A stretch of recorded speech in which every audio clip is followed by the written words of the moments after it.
예, 우리 할렐루야 찬양대원들 모시고 봉황대 강장에 나가서 세상 사람들에게 우리 주님 부활하셨다고 이렇게 또 함께 찬양했으면 좋겠다 하는 그런 마음이 들 정도로 큰 은혜와 또 감동과 또 아름다운 연주 감사를 드립니다. 할렐루야. 우리 주님께서 사망 권세를 이기시고 부활하신 이 부활의 날, 우리 하나님께서 베푸시는 사랑과 기쁨과 참 평화가 여러분의 가정과 수고하시는 일터, 살아가는 모든 삶의 자리에 충만하게 임하시기를 우리 주님의 이름으로 축복합니다. 오늘은 베드로전서 1장 본문의 말씀으로 부활신앙으로 삽시다 라는 제하에 하나님의 말씀을 증거하겠습니다. 기독교 영성신학자로 유명한 헨리 나우엔이라는 사람이 있습니다. 이 헨리 나우엔의 저서 죽음 가장 큰 선물에 나오는 이야기입니다. 엄마 뱃속에 있는 이 두 쌍둥이가 대화를 나눕니다. 먼저 여동생이 오빠에게 말합니다. 난 말이지 태어난 후에도 삶이 있다고 믿어. 그 말에 오빠가 강력히 반대하며 이야기합니다. 야, 절대로 그렇지 않아. 여기가 전부라니까? 여긴 어둡긴 해도 따뜻하고 탯줄만 잘 붙잡고 있으면 딴 일을 할 필요가 없다고. 그러자 동생이 말합니다. 말해줄 게 또 있어. 오빠는 안 믿겠지만 난 엄마가 있다고 생각해. 쌍둥이 오빠는 무척 화가 났습니다. 뭐, 엄마라고? 야, 그게 무슨 뚱딴지 같은 소리야. 난 엄마를 한 번도 본 적이 없어. 너도 그렇고. 아니, 어떤 놈이 자꾸 네 머릿속에 그런 생각을 불어넣는 거니? 여기가 전부라니까. 너는 왜 늘 여기 너머를 바라는 거니? 여기도 알고 보면 나쁘지 않아. 필요한 건 다 있잖아. 그러니까 여기에 만족하고 살도록 해. 동생이 말합니다. 그런데 내 생각엔 이렇게 꽉 조여오는 느낌이 다른 곳, 그러니까 여기보다 훨씬 더 아름다운 곳, 엄마 얼굴을 보게 될 곳으로 갈 준비를 하라는 표시인 것 같아. 오빠는 흥분되지 않아? 헨리 나우에는 마치 엄마 뱃속과 같은 이 세상에서 살고 있는 우리 모두의 삶, 우리 모두의 인생을 이렇게 결론짓고 있습니다. 죽음이란 하나님의 얼굴을 맞대고 볼 수 있는 곳으로 데려다주는 고통스럽지만 복 있는 관문이라는 사실을 나는 믿을 수 있습니다 라고 이 책에 기록하고 있습니다. 사랑하는 성도 여러분, 모든 인생은 반드시 죽음을 맞이하게 됩니다. 죽음은 생명을 갖고 이 세상에 태어난 사람이라면 누구도 예외 없이 겪어야 하는 것이죠. 하지만 그리스도인은 죽음을 대하는 자세가 다르다는 겁니다. 예수님을 구주로 고백하는 그리스도인에게 죽음은 절망이나 끝이 아니라는 것이죠. 여러분, 그 이유는 2000년 전 우리 예수님께서 사망 권세를 이기고 부활하셨기 때문임을 여러분 믿음으로 고백하실 수 있기를 주님의 이름으로 축복합니다. 여러분, 이것이 바로 복음이고 이것을 믿는 것이 바로 부활신앙입니다. 온 세상 모든 사람들, 인류의 모든 죄를 짊어지시고 십자가에 못 박혀 죽임당하신 우리 주님께서 약속하신 대로 사흘 만에 잠자는 자들의 첫 열매가 되어주셨고, 예수님의 부활을 믿는 그 믿음으로 나도 반드시 부활하게 될 것을 고백하는 이것이 바로 부활신앙입니다. 우리가 잘 아는 말씀이죠.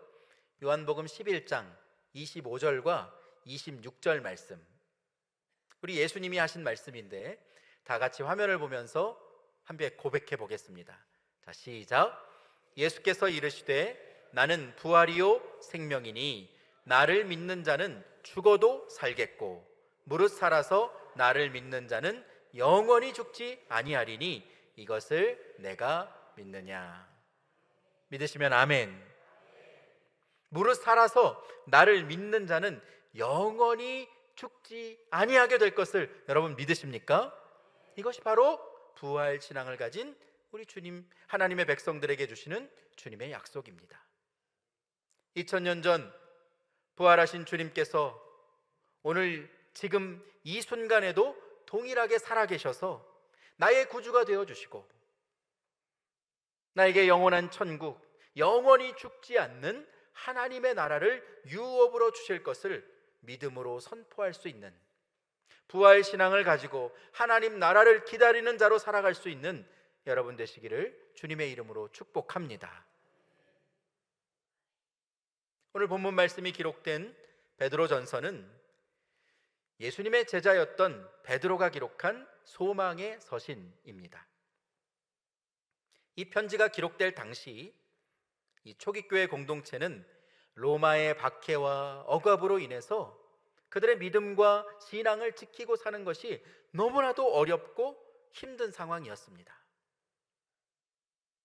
예수님을 믿는다는 이유만으로 그들이 잡혀가서 엄청난 고초를 겪어야 했고 맹수의 밥이 되거나 화형에 처해지기도 했습니다. 주님을 믿는 신앙을 지키기 위해서 가족과 고향을 떠나야 했고 지하무덤, 깊은 카타콤 속에 숨어 지내야 했기 때문에 많은 그리스도인들이 신앙을 떠나 배교하거나 유대교로 다시 돌아가는 일이 빈번하게 발생하고 있었던 것이죠. 이에 사도 베드로는 소아시아, 지금의 터키 북쪽 지역으로 흩어져 살아가는 하나님의 자녀들, 그들에게 예수님을 믿고 그리스도인으로 산다는 것이 어떤 의미인지, 그리고 고난을 견디고 끝까지 인내해야 하는 이유가 무엇인지를 하나님의 말씀을 받아 서신으로 그들에게 기록해서 보내게 됩니다. 베드로는 우리가 잘 아는 것처럼 12제자 중에 수제자였죠. 우리 주님은 갈릴리 호숫가에서 고기를 잡는 어부인 이 베드로를 찾아가셔서 그를 사람 낚는 어부, 즉 주님의 제자가 되게 해주셨습니다. 그는 예수님께서 너희는 나를 누구라고 하느냐? 주님이 그렇게 물어보셨을 때에 베드로는 주는 그리스도시요 살아계신 하나님의 아들이십니다 라고 주님이 누구신지 분명하게 고백하는 그 신앙 고백을 가졌던 사람입니다.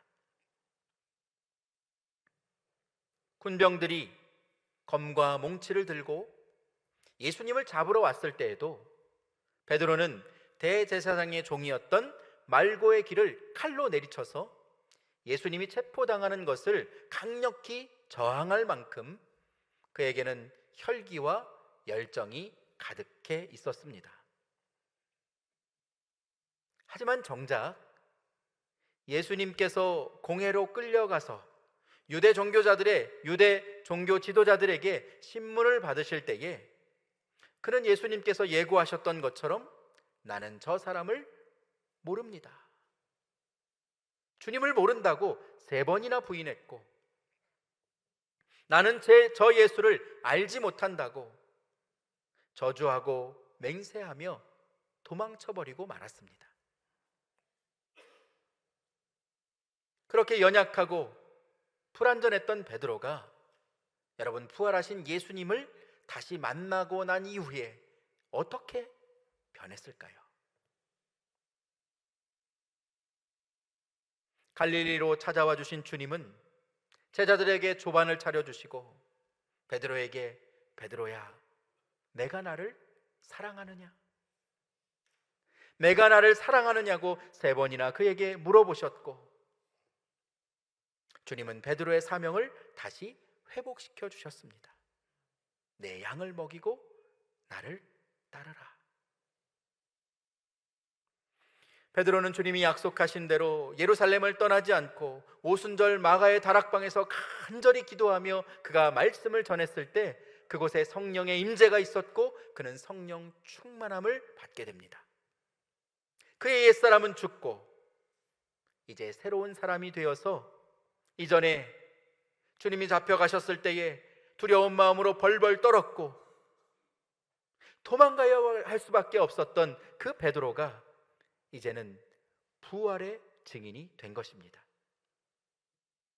성령의 도움으로 이전에 주님께서 가르쳐 주셨던 모든 것들이 그때는 알 수 없었지만 이제는 그 말씀이 무엇인지, 왜 그런 말씀을 하셨는지 그의 마음 가운데 선명해지고 더욱 분명히 깨닫게 되었던 것이죠. 사도행전 5장에 보면 베드로는 이전에 자신이 예수님을 3번이나 부인했던 그 공회 앞에 다시 서게 됩니다. 예수님께서 잡히셨을 때는 그가 사람들 속에 숨어 사람들에게 들킬까봐 벌벌 떨고 있었지만 이제는 유대의 종교 지도자들, 산헤드린 공회원들 앞에 스스로 당당히 나아가서 베드로는 이렇게 선포합니다. 사도행전 5장 30절과 31절 말씀입니다. 너희가 나무에 달아 죽인 예수를 우리 조상의 하나님이 살리시고 이스라엘에게 회개함과 죄사함을 주시려고 그를 오른손으로 높이사 임금과 구주로 삼으셨느니라. 아멘. 너희가 모함하여서 나무에 달아 죽였던 그 예수 그리스도, 아무런 죄가 없이 죽임을 당하신 그분을 하나님 아버지께서 살려주셨고 그를 임금과 구주로 삼으셨다고 공회원들 앞에서 담대하게 선포하는 사람이 되었던 것입니다. 여러분, 바로 이것이 부활하신 주님을 만난 사람의 모습인 줄로 믿습니다. 그 마음을 뒤흔들고 있었던 두려운 마음, 불안한 마음, 나도 잡혀가서 죽으면 어떻게 될까? 그 마음이 모두 사라져버리고 이제는 자신이 무엇을 해야 하는지, 주님께서 자신에게 주신 사명이 무엇인지 더욱 분명하게 깨달아 알아지게 되었던 것입니다. 그래서 여러분, 이어지는 32절 말씀에서 베드로 사도는 이렇게 고백합니다. 사도행전 5장 32절 말씀, 이 말씀을 함께 읽겠습니다. 자, 시작. 우리는 이 일의 증인이요 하나님이 자기에게 순종하는 사람들에게도 주신 성령도 그러하니라 하더라. 아멘. 여러분, 우리가 이 일의 무엇입니까? 증인이요. 우리가 예수 그리스도가 죽으셨고 그 죽음을 이기시고 부활하신 구원의 주님이심을 증언하는 증인이라 말하는 것입니다. 여러분, 증인이라고 번역된 헬라어 마르티스는 어떤 것을 보고 듣고 경험한 것을 다른 사람들에게 전하는 사람을 말합니다. 그러므로 여러분, 부활의 증인은 부활하신 예수님을 단순히 본 사람이 아닙니다. 부활하신 예수님을 보았다고 다 믿지 않았습니다. 부활의 증인은 부활하신 예수님을 보았을 뿐만 아니라 부활의 주님을 온전히 경험하고 그 부활의 주님을 믿는 사람, 그리고 자신의 생명을 걸고 그 진리를 담대하게 전하는 그 사람이 바로 부활의 증인이라는 것입니다. 그러면 이제 죄와 사망의 권세를 이기고 부활하신 우리 주님 예수 그리스도, 그 주님의 증인이 되어서 부활신앙을 가지고 살아가는 모든 그리스도인들, 하나님의 자녀들은 이 땅에서 어떤 기대와 소망을 품고 살아야 하는 것일까요? 부활신앙으로 살아가는 자들에게 하나님께서 주시는 분명한 하나님의 약속은 여러분 무엇일까요? 먼저 첫 번째, 부활신앙은 우리를 거듭나게 하사 우리에게 산 소망을 주십니다. 부활 신앙을 가진 자들을 예수 그리스도의 부활로 말미암아 우리를 거듭나게 하시고 우리의 마음 가운데 이전에는 없었던 새로운 소망을 갖게 하신다라는 말씀입니다. 본문 3절 말씀입니다. 우리 주 예수 그리스도의 아버지 하나님을 찬송하리로다. 그의 많으신 긍휼대로 예수 그리스도를 죽은 자 가운데서 부활하게 하심으로 말미암아 우리를 거듭나게 하사 산 소망이 있게 하시며 라고 기록합니다.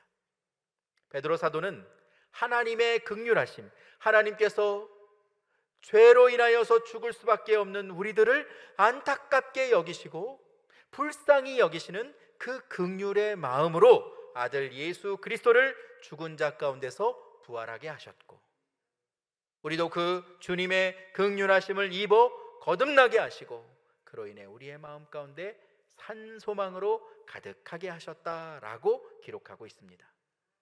여러분, 거듭남이란 죄로 인해서 죽을 수밖에 없는 존재가 새로운 생명을 얻게 된 것을 의미합니다. 이것은 내 의지와 내 노력으로 할 수 있는 것이 아니라 하나님의 강권적인 역사, 하나님의 주권으로만 가능한 것입니다.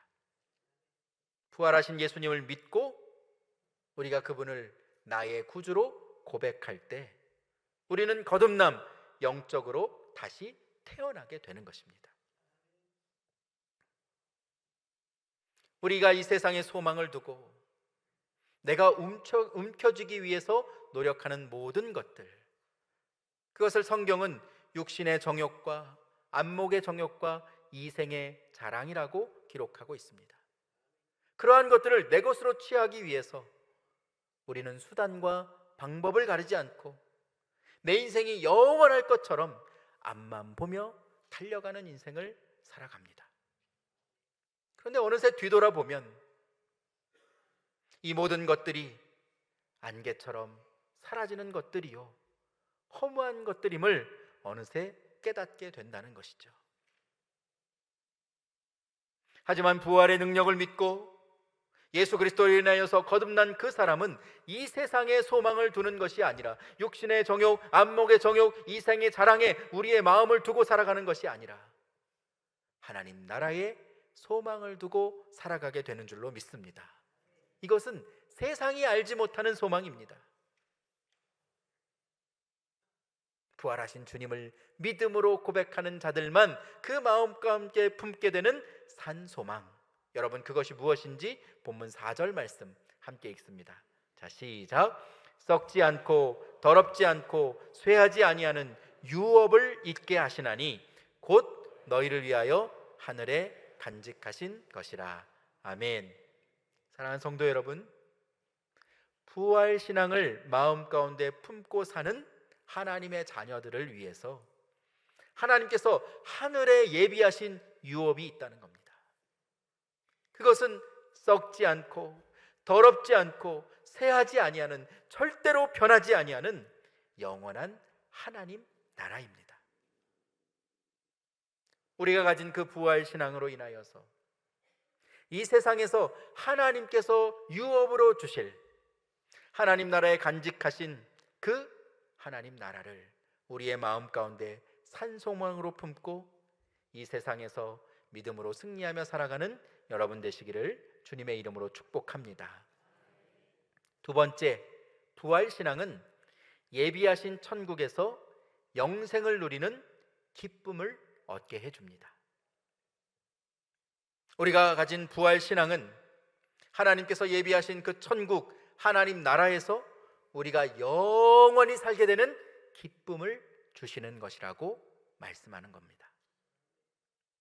오늘 보면 5절과 6절 말씀에 보면 너희는 말세에 나타내기로 예비하신 구원을 얻기 위하여 믿음으로 말미암아 하나님의 능력으로 보호하심을 받았느니라. 그러므로 너희가 이제 여러 가지 시험으로 말미암아 잠깐 근심하게 되지 않을 수 없으나 오히려 크게 기뻐하는도다 라고 말씀합니다. 베드로 사도는 너희가 여러 가지 시험으로 말미암아 잠깐 근심하게 되지 않을 수 없다고 말합니다. 여러분, 이 말이 무슨 의미일까요?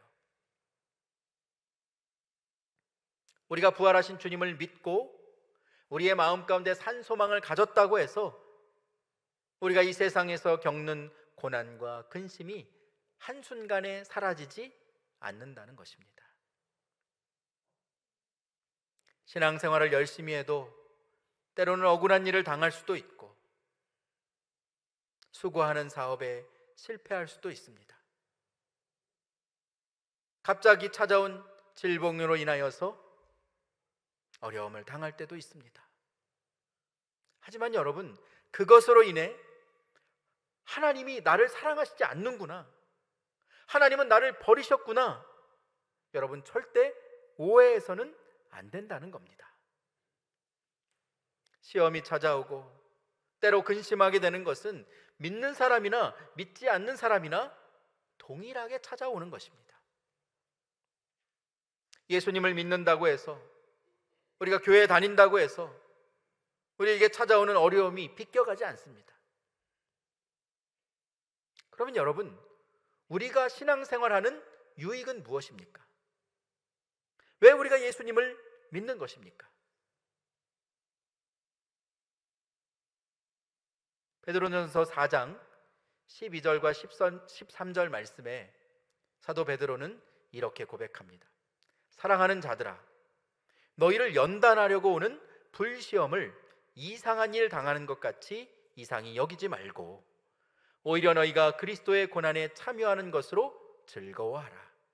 이는 그의 영광을 나타내실 때에 너희로 즐거워하고 기뻐하게 하려 함이라 하고 말씀합니다. 너희를 연단하려고 오는 불시험을 이상히 여기지 말라는 겁니다. 오히려 너희를 구원하시기 위해 우리 주님이 십자가에서 고난당하시고 죽으셨던 그 죽음의 고난에 참여함으로 너희가 오히려 즐거워하라고 말합니다. 빛은 캄캄한 어둠에서 더욱더 밝게 빛이 납니다. 어둠이 없으면 빛은 가치를 잃어버리게 되는 것이죠. 깊은 어둠일수록 빛이 더 환하게 드러나게 된다는 것입니다. 고난의 길, 십자가의 죽음이 없으면 부활의 영광도 없는 것입니다. 우리가 이 세상에서 받는 고난은 내 마음속에, 내 믿음 속에 섞인 불순물들, 내가 여전히 세상에 미련을 두고 살아가는 그 찌꺼기들을 태우는 용광로와 같은 것입니다. 우리의 믿음이 고난이라는 그 연단의 과정을 통해서 금보다 더 귀한 믿음, 부활신앙으로 온전히 세워지게 되는 것이죠.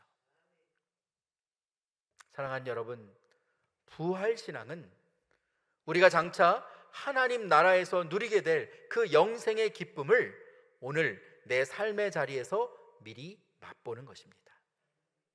세상이 감당하지 못하는 그러한 믿음으로, 말할 수 없는 영광의 즐거움으로 주님의 기쁨에 참여하고 동참할 수 있는 여러분 모두가 되시기를 주님의 이름으로 축복합니다.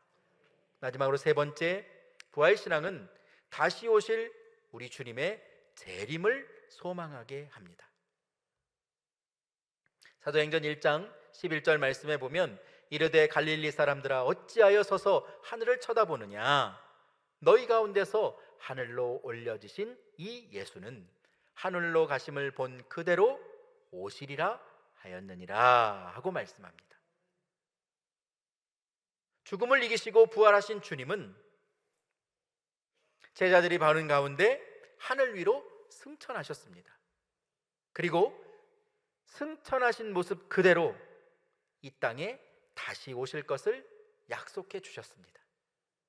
그리고 주님이 다시 오실 것을 믿는 그 고백을 가지고 그 약속을 붙들고 끝까지 믿음을 지키고 사는 하나님의 백성들에게 이것을 약속해 주셨는데요, 오늘 보면 7절 말씀, 이것이 내 것이 되기를 사모하면서 우리 함께 읽어봅니다. 7절입니다. 시작.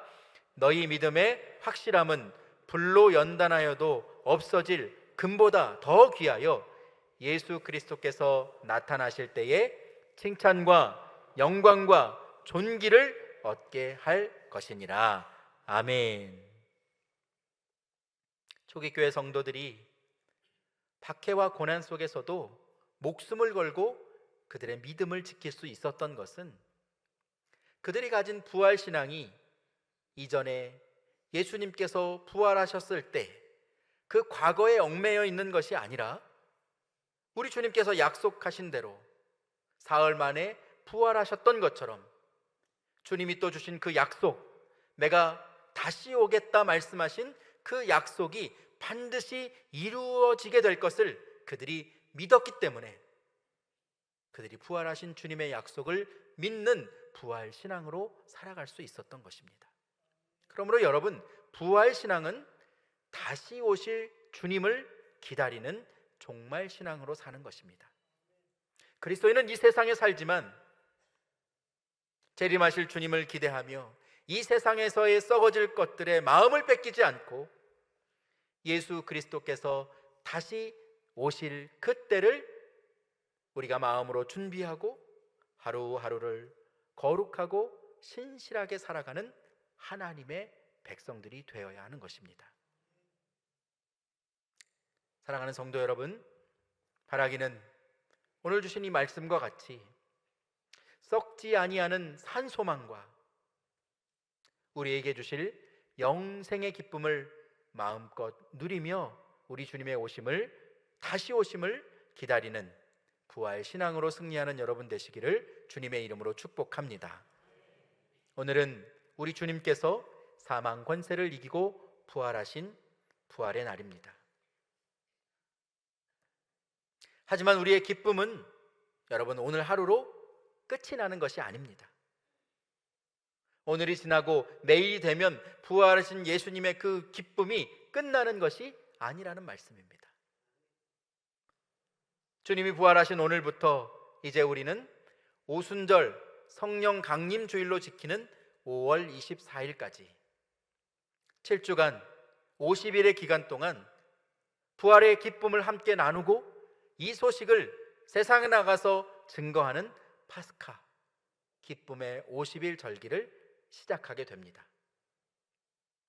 약속하신 성령님을 기다리며 이 기쁨의 절기를 기다리는 동안 우리 마음 가운데 주님이 주시는 그 십자가의 은혜와 사랑으로 가득해질 뿐만 아니라 부활하신 그 주님의 기쁨이 내 안에 가득 그리고 흘러 넘쳐서 우리가 살아가는 모든 삶의 자리에 부활의 소식이 전해지고 그 기쁨이 함께 나누어지는 부활 신앙으로 살아갈 수 있는 여러분 모두가 되시기를 주님의 이름으로 간절히 축원드립니다.